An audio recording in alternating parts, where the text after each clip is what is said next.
시청자 여러분 안녕하십니까? 안녕하십니까? 임흥수 변호사님의 정상회담 코너입니다. 임 변호사님 안녕하십니까? 안녕하십니까? 자, 얼마 전에 보니까 이재명이가 우리 거를 많이 가로채고 있더만요. 네네. 플랫폼 문제, 네네. 또 뭐 아파트 문제도 이야기하는 거 보니까 우리 하던 소리를 그대로 하고 있고. 네. 근데 지금 플랫폼 경제가 심각해서 누가 되든 미국 이상으로 한국도 그렇습니다. 지금 플랫폼에 대해서 손을 보지 않으면 참 안 될 것 같아. 그게 이 폐해가 상당히 심각하다. 이렇게 이제 사회 저변에 많이 이야기가 되고 있어요. 네네. 근데 젊은 사람들은 뭐 보니까 주말에도 보니까 뭐 일주일이 됐는데 143만 원 벌었다 뭐 델리버리 해가. 네네.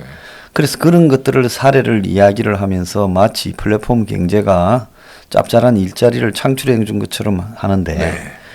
이런 노동 어떻게 보면 짜내서 위험하게 시간을 다투면서 가는 이런 노동은 절대로 오래되고 지속적으로 갈 수 없다라는 게 문제 아니겠습니까? 그렇습니다. 자, 마찬가지로 지금 이 의사들의 영역에도 지금 이런 플랫폼 네. 뭐 또 최근에는 변호사의 영역까지도 플랫폼이 들어갔죠. 네, 전문인의 영역이요. 네네. 그래서 뭐 변호사들 말고는 또 이 일에 대해서 별로 관심이 없는데 네. 최근에 그 로톡이라는 이 플랫폼 네네.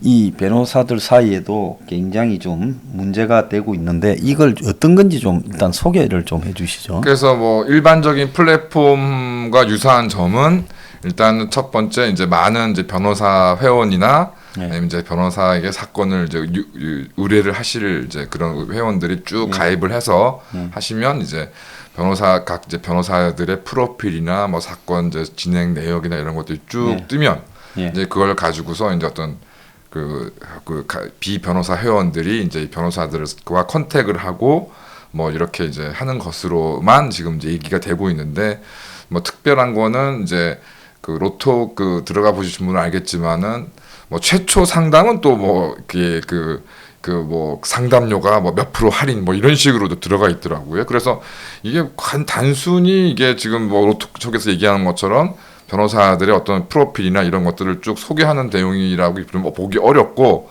그러니까 지금 점점 지금 로톡 같은 경우에서도 그러니까 실질적으로 변호사 회원이 이러저러한 이유로 그 비용을 좀 많이 부담하면 이제 그 플랫폼 상에 이제 어떤 뭐 첫 화면이라던가 상단에 이제 어떤 소개나 이런 것들이 똑같네. 또 그렇습니다. 별민이나 이런 거하고. 그렇습니다. 그래서 이제 교대역 같은 거 특히 교대역이나 서초역 등 이제 좀 변호사 사무실이 많이 밀집되어 있는 지역을 가보시면 이제 지하철 등에 이제 로톡 해가지고서 뭐 형사 전문 변호사, 가사 전문 변호사 쭉 광고들이 광고들이 게재되어 있고요. 나는 처음에 변호사니까 감히 뭐 업자들이 변호사의 영역까지 중개를 브로커를 할 거라 잘못하다가는 꼴로 가니까 그렇습니다. 생각하지 않고 네. 일부 변호사가 만드는 사이트인 줄 알았더만 그게 아니네요. 그게 아닌 거죠. 그러니까 사실은 이제 이런 시도들이 계속 좀 있어 오긴 했습니다. 이제 2000년대부터 이제 그 인터넷 등이 이제 활성화되면서 근데 이제 그 이후에 변호사 협회라던가 단체 특히 이제 법무부 같은 데서 이제 유관기관에서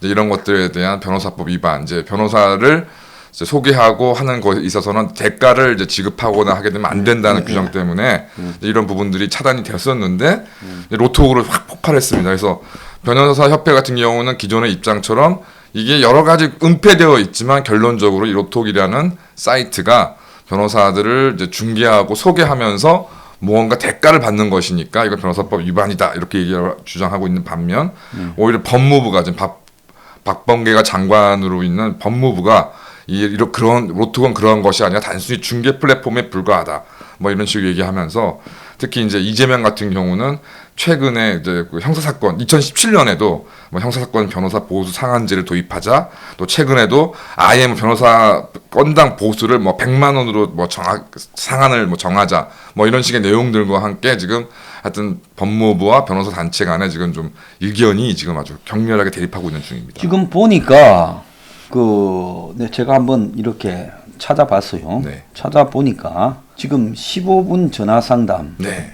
또 20분 영상 상담, 네. 30분 직접 상담, 네. 요렇게 지금 돼 있고. 그렇습니다.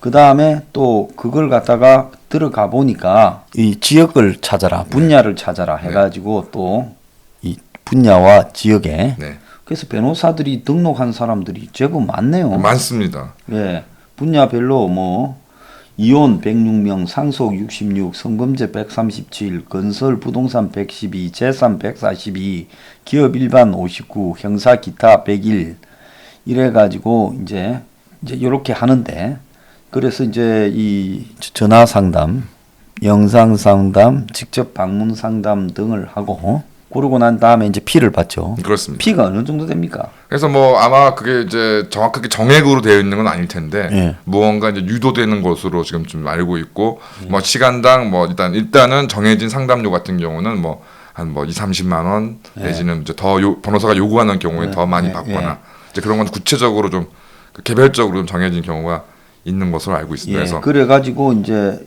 요렇게 해서 한 다음에 변호사가 이제 그 받은 수익에서 네. 이 로톡이 자신들에게 이 식당 같은 경우에 네. 배달비를 떼듯이 네. 이제 뗄 거 아닙니까? 중개 이게 브로커비를 광고료라는 명목으로 떼지는 광고료라는 네, 명목으로 그렇습니다. 떼는 겁니까? 네. 예. 자, 그러면 여기도 이제 이 변호사들이 상당히 그 예를 들어서 상속에 떨이면 제일 위에 이제 그렇습니다. 박모 변호사가 나오는데 네네. 이 사람이 이제 광고를 세게 했으니까 제일 위에 나오는 거 아니겠습니까? 그렇습니다.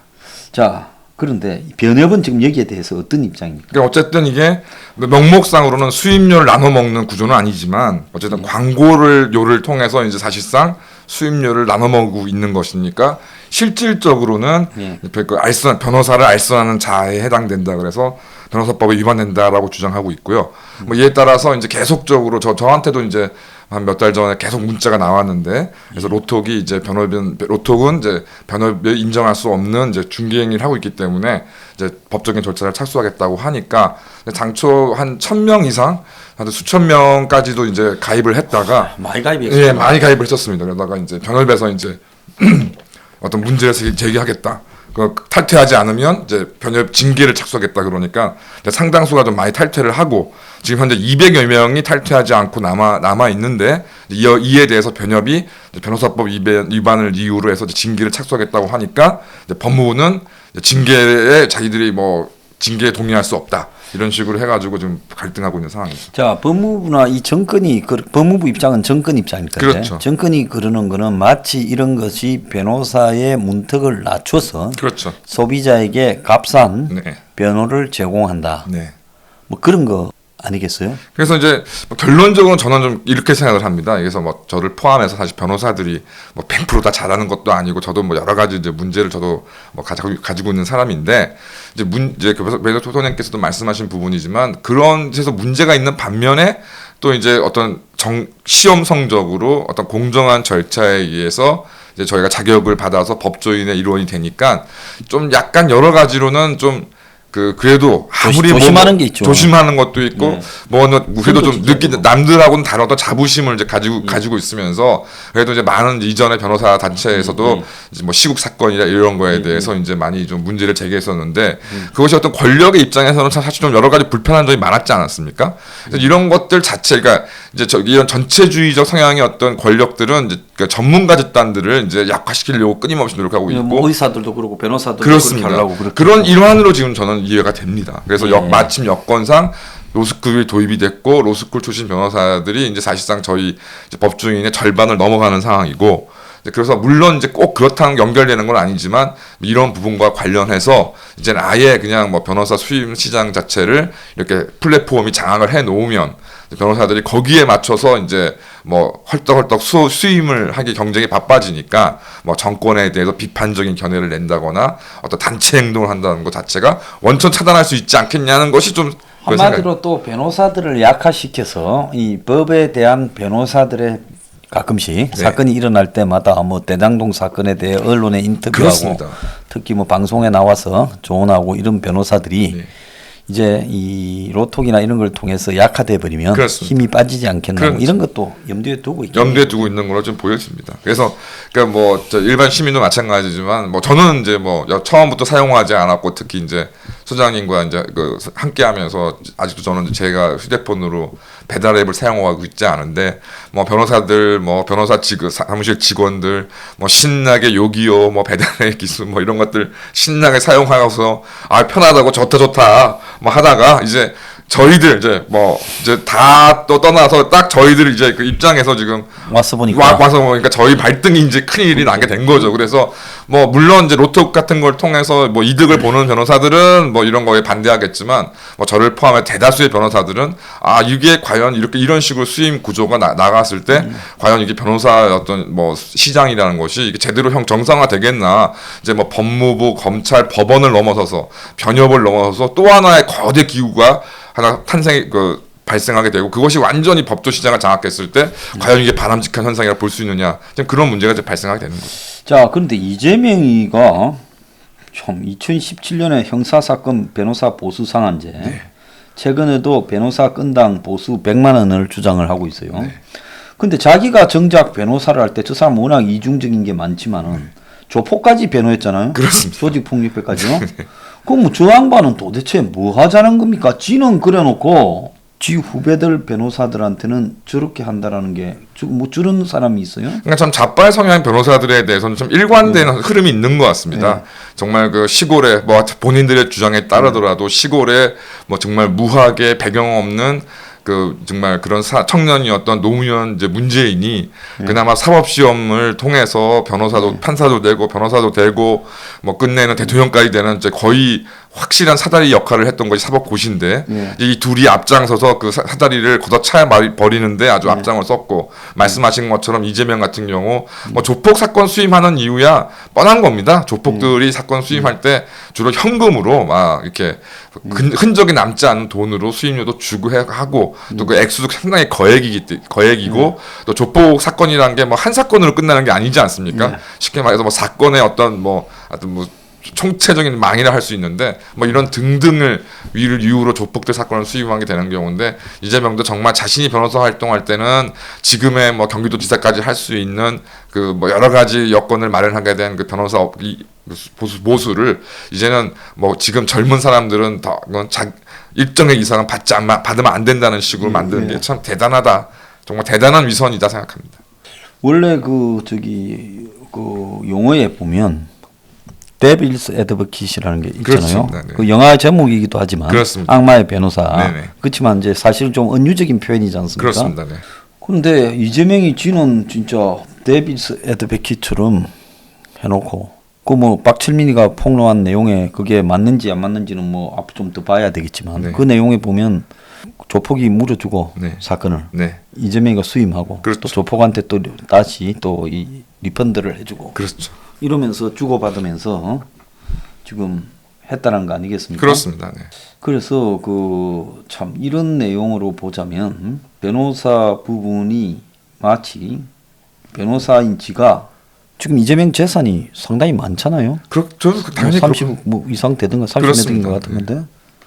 그런데 지가 그러면 시도지사 하면서 버린 게 아니라면 변호사 할 때 받았다. 변호사 할 때 버리지 않겠습니까? 그렇습니다. 이재명이 그 재산은 어떻게 나왔을까요? 그러니까요. 그 뭐 당연히 변호사 사건을 수임하면서 뭐 이렇게 저렇게 뭐 모았을 거 종잣돈을 모았을 것이고 아마 그 종잣돈을 가지고서 뭐 정확하게 어떤 경로를 통해서 했는지 모르겠지만 그 사람도 당연히 뭐 주식이니 부동산이니 이런 것들을 통해서 뭐 재산을 증식했다라고밖에 볼 수가 없는 거죠. 28억 6,437인데 7만 원인데 뭐 한 29억쯤 되는데 이 사람이 변호사 어깨에 띠들 때 한 20억은 됐을 것 같아요. 그렇습니다. 그럼 뭐 이런 게 신고액보다는 뭐 보통 보면 한 두어 배쯤 되지 않습니까? 그렇습니다. 그럼 이 사람도 변호사에서 돈 한 푼 없었던 사람이 많이 벌은 거 아닙니까? 그걸 엄청나게 벌었다고. 뭐 그렇다고 뭐 이재명이 판검사도 한 것도 아닌데 유산을 받은 것도 아니고. 예, 유산을 받은 것도 아니고 변호사로 시작해서 한편으로는 성남시에 또 뭐 각종 사회 시민단체 운동하고 다니면서 뒤로 변호사로 돈 많이 벌었네요. 그렇습니다. 주식도 뭐 대기업 15억쯤 갖고 있다 뭐 이런 이야기도 있었는데 그렇습니다. 이 부분에 대해서 좀 최근에 그 이재명이 지는 그렇게 해서 돈 벌어놓고 나머지 변호사들은 수임료를 줄이자라고 하는 거. 그건 대장동에서 지는 해먹고 엊그제 TV 영상을 보니까 아파트가 왜 이리 비싸요 하고 아파트 건설 현장에서 이야기하는 장면이 있대요. 정말 아파트가 이렇게 비쌀 이유가 있나요? 대단합니다. 그래서 보고 이 사람의 본질을 이래 넣겠다 생각했는데 이제 변호사가 다른 플랫폼 업체 비해군과 연대해서 네. 대응한다고 며칠 전에 말을 했네요. 네, 네. 변협 의사협회, 네. 세무사회, 네. 자영업 소상공인 중앙회, 네. 택시 노조 네. 등과 이렇게 플랫폼 비해 직종, 네. 직역 네. 현황과 대응 심포지움을 했네요. 네, 그렇습니다. 그래서 변협 회장이 한 말을 좀 소개해 주시죠. 예, 그래서 말씀하신 것처럼 이제 지난달 26일, 10월 26일 날 이제 변호사협회, 대한변호사협회 등이 이제 각종 이런 단체들과 해서 이제 심포지엄을 개최했는데 참 이게 참 아이러니합니다. 아니어합니다. 그래서 이제 발등에 불이 떨어지니까 이제 변협이 아주 그냥 난리 법석인데요. 어쨌든 참 변협 회장 말 자체는 뭐 소장님께서 누누이 몇 년 동안 하오신 말씀입니다.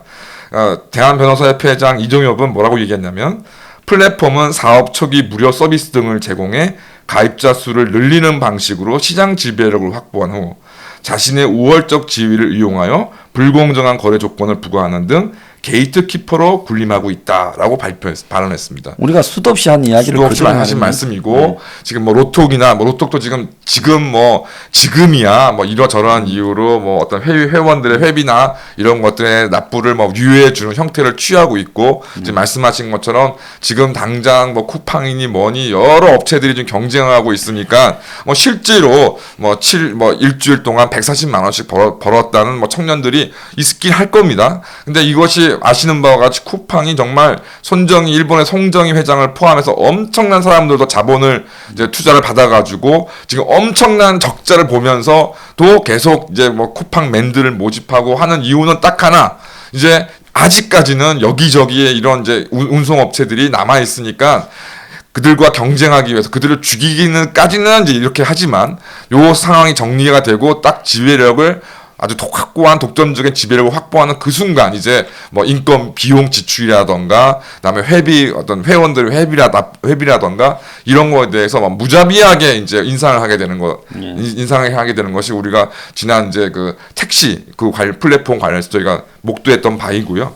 이런 것들이 뭐 이제 변호사협회 회장도 얘기를 하고 있습니다. 사람이 다 자기 문제가 돼야 네, 정신을 느끼죠. 좀 차리고.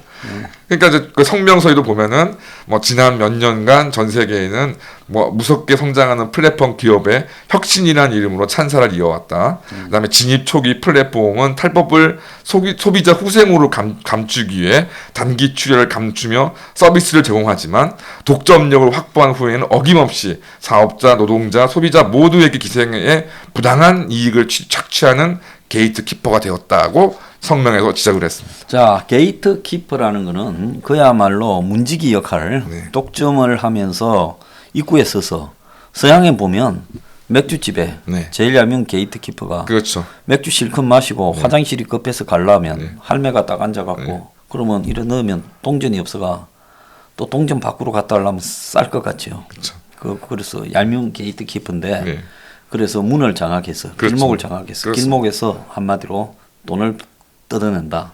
이걸 이야기하는 거 아니겠습니까? 그러니까 예전에 뭐 지주들이 지대를 얻거나 소작료를 받는 것 이상으로 정말 가장 악독한 형태의 어떤 이제 그 징수하는 그런 형태인 것인데요. 바로 지금 플랫폼이 이제 그런 이야기를 하고 있고, 그러니까 이날 이제 심포지움에서 이제 박상수 변호사 변협 부회장인데요. 예. 제가 세 가지 휴영을 이제 플랫폼과 관련해서 얘기를 합니다. 네. 그래서 뭐 이것도 여러 가지 뭐 문제가 없지는 않지만 뭐 택시 운송이나 숙박업 같은 경우는 아시는 것처럼 이제 아예 자격 자체를 이제 제한을 해서 어떤 이제 시장의 안정을 구하는 게 있고 두 번째는 의료, 법무 등 이제 서비스 제공자의 이제 중개 및 알선. 왜냐하면 너무나 국민들 생활에 직접적으로 연계되어 있으니까 너무 금전적인 어떤 경쟁에 의해서만 되었을 때 국민들한테 이제 피해가 가는 것이니까 의사라든가 변호사라든가 이런 분들 이런 전문직에 대해서는 너무 과다한 경제를 하지 않도록 제한하는 것 이걸 이제 이런 경우가 있고 이제 배당 플랫폼 등 영업 형태에 특별한 법적 규제가 없지만 이제 불공정 시장 지배 자체가 이제 문제되는 이제 세 가지 유형이 있는데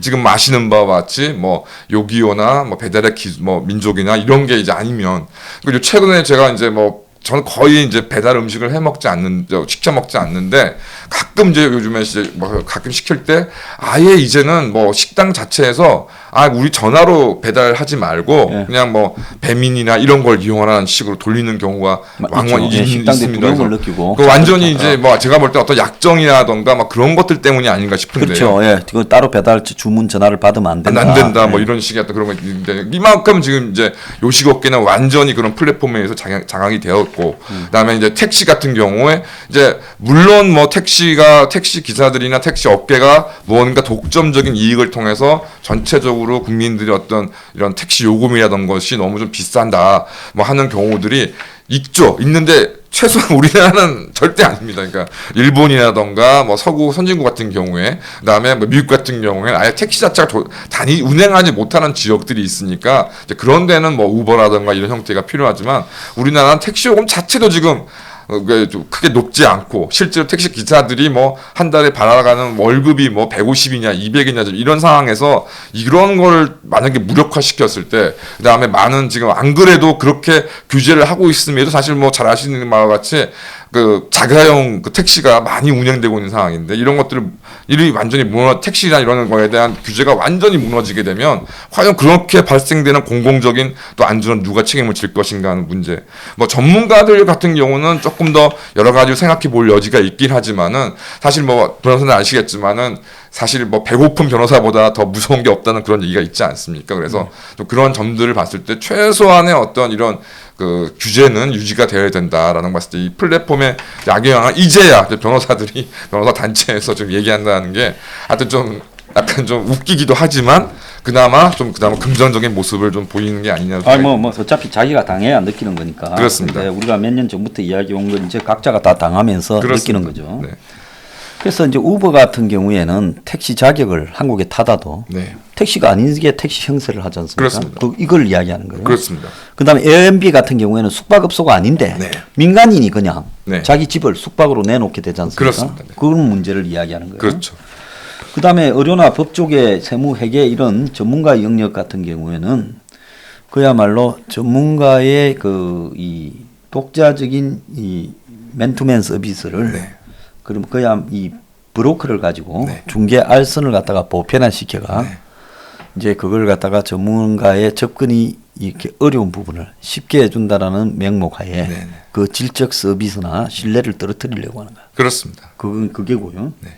그다음 배달 플랫폼 같은 경우에는 중간에 배달한다고 하면서 실제로는 배달이 아니라 배달하는 사람도 지배하고 식당도 지배하고 그렇죠. 소비자도 지배하는 거예요. 그렇습니다. 요즘 소비자가 지 마음대로 아까 말씀한 식당에 배달을 못 시키지 않습니까? 그렇습니다. 소비자를 지배하는 거죠. 그렇죠. 그리고 옛날에는 배달비가 소비자가 지불 안 했는데 그렇죠. 옛날에 동네에 있는 식당들 웬만하면 배달해 줬잖아요. 다. 그렇습니다. 그런데 이제는 배달비가 엄청나게 추가되면서 뭐 통닭 하나에 2만 원이면 배달비가 만 몇천 원 이렇게 의무도 생기는 게 그렇습니다. 자, 거기 의사협회도 그날 뭐라고 했죠? 예, 의사협회 같은 경우도 지금 여기도 참 심상치 않은데 하여튼 참 사실은 좀 제일 뜨뜻미지근한 사실은 제일 좀 떨쳐 일어나야 될 곳인데요. 그래서 이정근 이제 대한의사협회 상금 부회장은 이제 아까 말씀드린 그 심포지움에서 이제 의료 플랫폼 현황 및 대응 반응을 이제 주제로 발표하면서 인터넷상에서 환자에게 올바른 성형 정보 등을 알려준다는 명목으로 환자 불법 알선 앱이 운영되고 있으며 이들은 무분별한 비급여 가격 할인, 객관적 근거 없는 치료 경험담 등을 제공하는 등 불법적인 소개 알선 행위를 하고 있다고 지적하였습니다. 특히 성형 문제에서 이게 굉장히 활성화돼 있죠. 그렇죠. 그러니까 뭐 몇 년 전에는 벌써 이제 블로그 등을 통해서 뭐 어느 성형외과 의사를 뭐 소개하는 식의 어떤 글을 올려가지고 사실상 광고 활동을 이제 하는 경우들이 상당했는데요. 이제 이런 것들도 아예 플랫폼식으로 이제 생겨버려서 아예 이제 그런 정보 자체 그러니까 사실 이제 플랫폼의 소비자에게 문제는 이제 다른 정보를 얻기도 이제 힘들어진 상황이 되는 것이죠. 그래서 이런 부분들에 대해서 좀 더 아마 의료업계에서도 좀 심각하게 좀 생각해야 될 부분이라고 좀 생각이 들고 뭐 세무사 같은 경우도 뭐 마찬가지로 이제 여러 가지 뭐 AI니 뭐니라는 명목으로 해서 사실 각종 세무나 회계 관련 프로그램들이 지금 이제 되고 있습니다.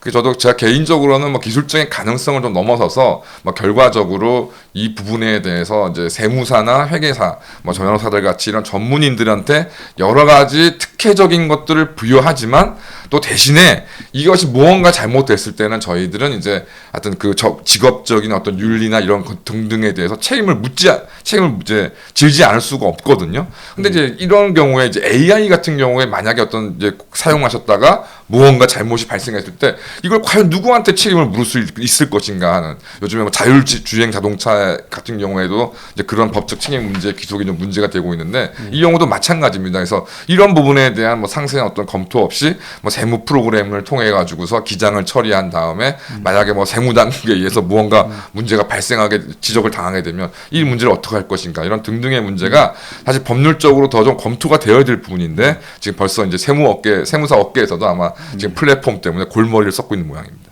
예, 그래서 이런 방식을 통해서 이제 전체적으로 통제에 이제 들어가고 있고, 그렇죠. 세무 대리 같은 경우에도 매우 이제 패턴이 있으니까 그렇습니다. 이걸 대신해 준다 해서 좀 더 싸게 접근하겠다. 그렇죠.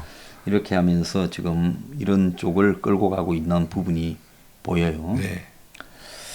참 기가 차다고 생각을 하고 있습니다. 그래서 이제 뭐 포항에서 방금 말씀하셨지만은 참 뭐 처음에 이제 휴대폰 가지고 띡띡띡 눌러가지고서 집에 뭐 치킨도 오고 피자도 오고 뭐 장도 봐주고 하니까 참 좋았죠. 근데 이제 그런 상황들이 내가 지금 하고 있는 일, 뭐 예를 들어서 뭐 갖가지 이제 그 사업적 아이템들이 저도 생각이 나는데, 이제 내 입장에 들어와서 나가 종사하는 업계에서 그런 플랫폼들이 생겼을 때 그 안에서 어떤 사업이라던가 고용이라던가 이런 거 형용화됐을 때 과연 그것에 대한 뭐 예를 들어서 음식 같은 거 유형물이야 뭐 딜리버리맨이라도 필요하다고 하지만, 예를 들어 의료라던가 뭐 이런 것 플랫폼들이 과연 AI까지 결합이 돼서 그냥 사이트나 휴대폰이나 이런 걸 등등을 통해서 쫙 해야 된다는 서비스가 나왔을 때 그럼 과연 이걸 가지고서 과연 내가 어떤 생존을 보장받을 수 있을지, 그걸 정말 심각하게 이제 문제를 삼아야 되는데, 한번 그래서 제가 공식적으로 그래서 변협이나 이런 곳에다가